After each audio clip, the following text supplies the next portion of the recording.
Assalamualaikum warahmatullahi wabarakatuh. Nama saya Nadia Wariturahma dari absen 22 kelas 1210. Soal yang pertama, bagaimana pemerintah dalam menyelesaikan masalah dualisme kepemimpinan nasional? Jadi kala itu setelah adanya peristiwa G30 SPKI pada tahun 1965 terjadi ketegangan antara Soekarno dengan pihak militer, di mana yang menyebabkan adanya ketidakstabilan politik dan ekonomi. Nah, kala itu Presiden Soekarno ini menjabat sebagai presiden, namun pengaruhnya sudah mulai menurun karena adanya peristiwa G30 SPKI. Sedangkan Letjen Soeharto ini kala itu memiliki dampak yang signifikan dalam mengendalikan situasi. Nah, untuk mengendalikan adanya ketidakstabilan politik dan keamanan, Insinyur Soekarno ini mengeluarkan surat perintah 11 Maret atau biasa disebut dengan Super Semar yang memberikan mandatnya kepada Soeharto untuk menjalankan pemerintahan untuk mengambil langkah-langkah penting dalam mengatasi situasi darurat tersebut. Jadi setelah mendapatkan Super Semar, Soeharto ini mulai mengendalikan pemerintahan dari segi politik, ekonomi, maupun keamanan. Jadi kala itu karena mengendalikan pemerintahan menyebabkan posisi Soeharto ini semakin kuat di pemerintahan. Jadi meskipun Soekarno sejak waktu itu menjadi presiden secara resmi dan sah, tapi Soeharto lah yang menjalankan pemerintahannya. Nah, kemudian karena adanya dualisme kepemimpinan yaitu Soeharto dan Soekarno kala itu, maka diadakanlah sidang istimewa. Nah, sidang istimewa yang diadakan oleh Majelis Permusyawaratan Rakyat Sementara atau biasa disebut dengan MPRS. Jadi kala itu MPRS mengadakan sidang pada tanggal 7 sampai 12 Maret 1997 di mana menghasilkan beberapa putusan yang penting. Yang pertama yaitu pengunduran Soekarno sebagai presiden. Jadi kala itu mau tidak mau Soekarno harus mundur karena adanya dua pemimpin. Jadi Soekarno harus mundur menjadi presiden. Kemudian yang kedua yaitu penetapan Soeharto menjadi presiden. Dan yang ketiga yaitu pengesahan dan pelantikan Soeharto menjadi presiden Indonesia. Jadi setelah diadakan sidang MPRS pada tanggal 27 Maret 1968, Soeharto secara resmi menjadi presiden Indonesia, di mana hal ini membuka jalan baru menuju Orde Baru dan menutup Orde Lama dan berfokus pada adanya kestabilan politik dan keamanan. Kemudian soal yang nomor 2, jelaskan dengan bahasa Anda bagaimana langkah-langkah yang dilakukan oleh pemerintah dalam menata politik negara Indonesia. Jadi kala itu pada masa Orde ada beberapa langkah yang dilakukan pemerintah dalam menata politik yang ada di Indonesia.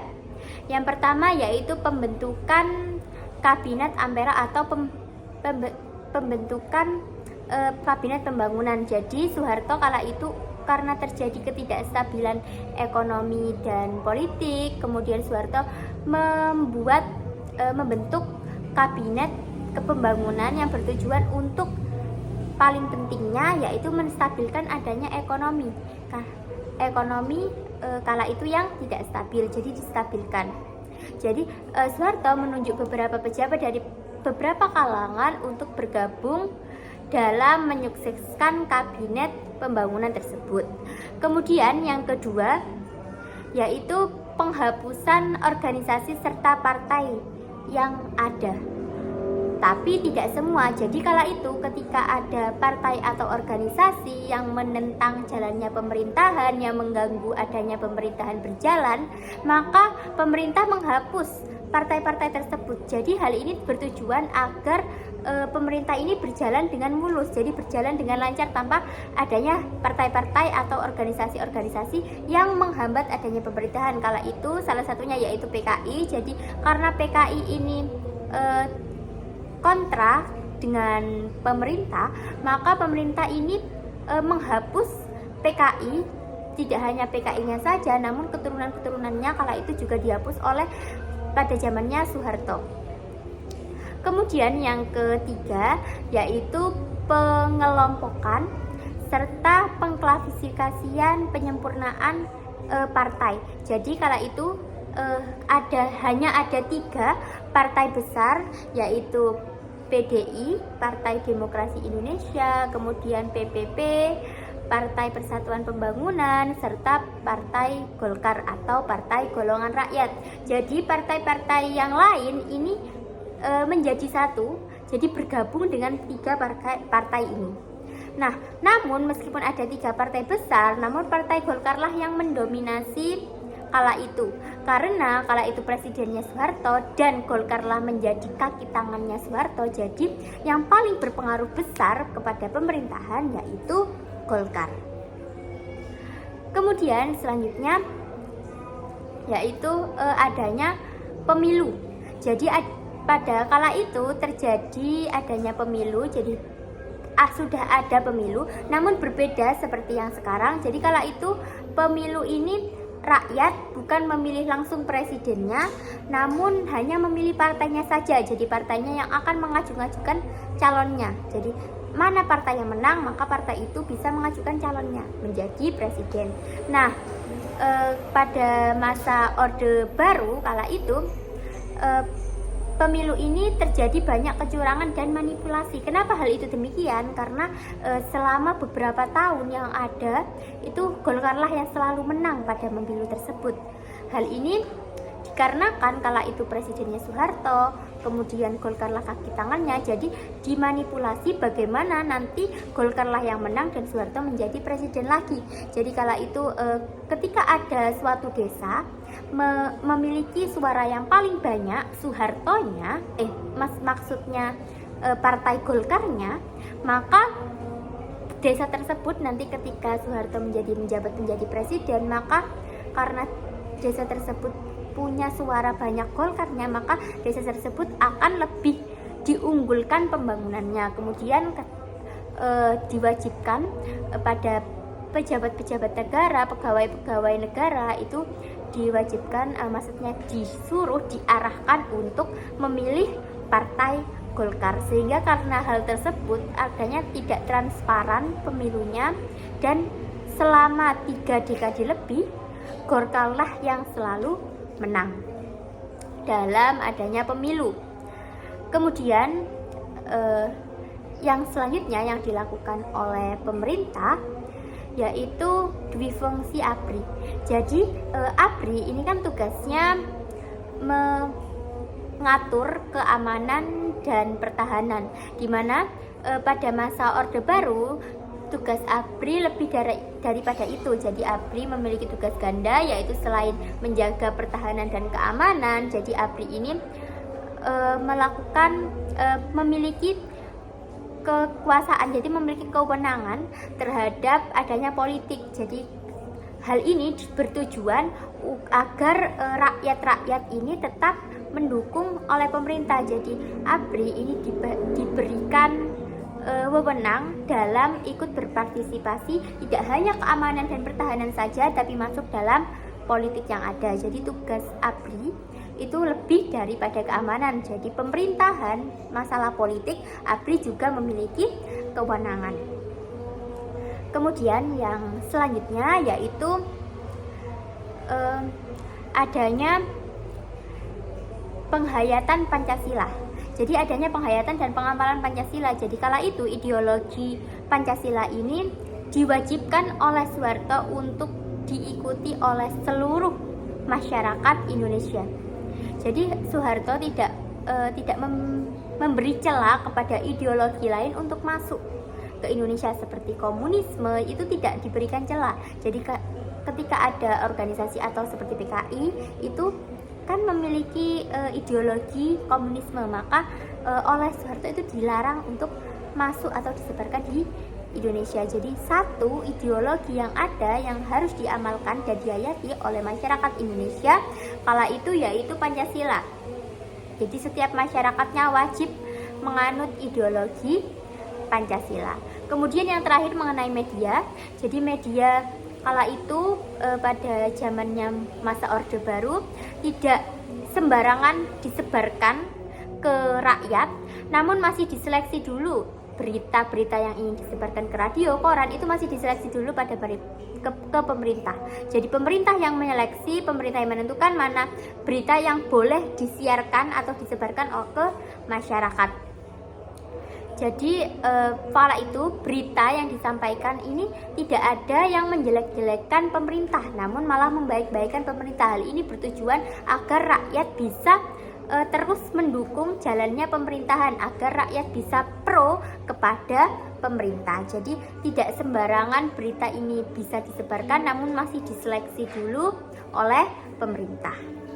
Kemudian soal yang nomor 3 yang terakhir, yaitu jelaskan dengan bahasa Anda bagaimana krisis politik yang ada pada masa akhir Orde Baru. Jadi pada masa akhir Orde Baru ini terjadi krisis politik di Indonesia. Nah, hal ini dipicu baik faktor eksternal maupun internal. Apa saja? Yang pertama yaitu adanya krisis ekonomi. Jadi adanya krisis ekonomi pada tahun 1997 hingga 1998. Nah, kala itu terjadi krisis ekonomi Asia yang menyebabkan resesi ekonomi Indonesia ini buruk, yang menyebabkan nilai mata uang anjlok dan inflasi semakin tinggi. Nah, hal ini memicu ketidakpuasan pemerintah, ketidakpuasan rakyat terhadap pemerintah. Jadi kala itu masyarakat tidak puas dengan pemerintahnya. Pemerintah dianggap tidak bisa mengatasi masalah ekonomi tersebut dan terkesan korup. Kemudian yang kedua yaitu adanya praktik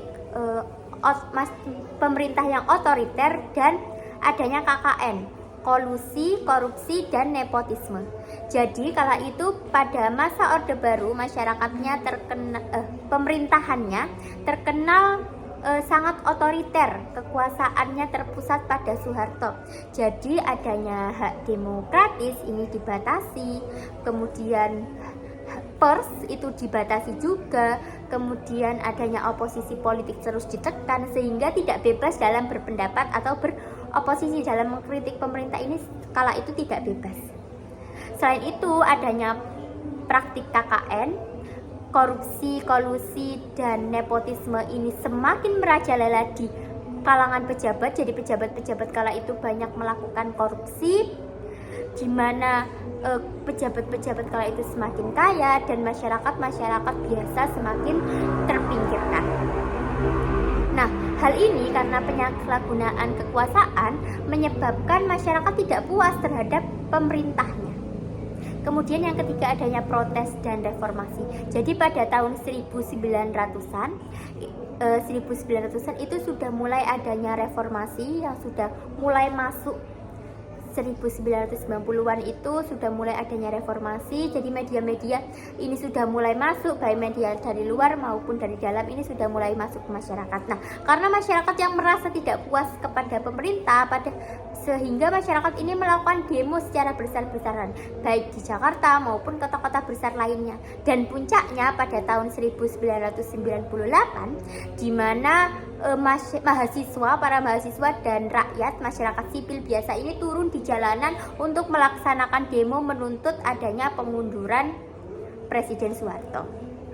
Nah, kemudian yang keempat, tahap keempatnya yaitu puncak krisisnya, di mana karena adanya demo besar-besaran tersebut di Jakarta dan di kota-kota besar lainnya menimbulkan kerusuhan massal. Jadi adanya politik yang tidak stabil, adanya krisis yang tidak stabil. Nah, yang sehingga masyarakat yang demo yang pertama menuntut adanya krisis ekonomi yang tidak kunjung diatasi oleh pemerintah, sehingga menjadi pengunduran Soeharto. Jadi masyarakat ini melakukan demonstrasi untuk Soeharto mundur dari jabatannya.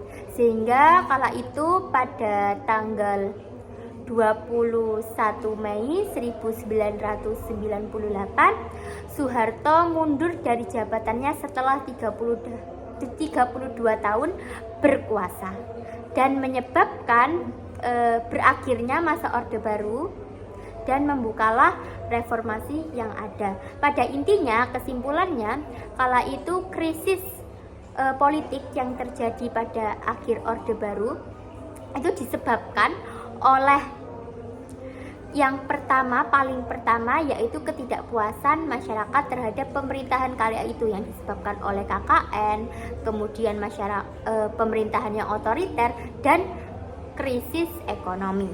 Sehingga karena adanya ketidakpuasan tersebut karena pemerintahnya, jadi masyarakat melakukan demo besar-besaran, protes besar-besaran, jadi adanya gelombang protes yang sangat besar yang menyebabkan adanya pengunduran Soeharto dari jabatannya. Terima kasih, sekian dari jawaban saya. Wassalamualaikum warahmatullahi wabarakatuh.